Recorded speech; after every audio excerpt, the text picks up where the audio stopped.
വിദ്യാഭ്യാസ മേഖലയെ RSS വൽക്കരിക്കാനുള്ള നരേന്ദ്രമോദി സർക്കാരിൻ്റെ നയങ്ങൾക്കെതിരെ നിലപാടുകൾക്കെതിരെ സമരം ചെയ്ത് ജയിലറിൽ പോയ സംഘടനയാണ് KSU.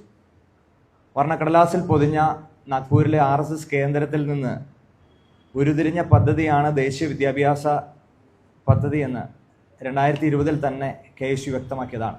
ദേശീയ വിദ്യാഭ്യാസ നയം നടപ്പിലാക്കില്ല എന്ന് 2020 പറഞ്ഞ കേരള സർക്കാർ 5 വർഷങ്ങൾക്കിപ്പുറം അതിലൊരു പുനരാലോചന നടത്തുന്നു എന്ന് പറയുമ്പോൾ ഈ 5 വർഷങ്ങൾക്കിടയിലുണ്ടായ ഈ നയവ്യതിയാനത്തിന്റെ കാരണം എന്താണ് എന്ന് ഈ സർക്കാർ വ്യക്തമാക്കാനുള്ളത്.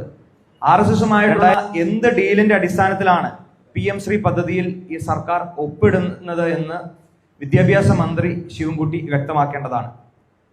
ഇന്ത്യയെ ഒരു മതരാഷ്ട്രമാക്കണമെന്ന RSSന്റെ ലക്ഷ്യത്തെ പ്രത്യക്ഷമായി കേരള സർക്കാർ പിന്തുണയ്ക്കുകയാണോ എന്ന് വിദ്യാഭ്യാസ മന്ത്രി ശിവൻകുട്ടി വ്യക്തമാക്കേണ്ടതാണ്.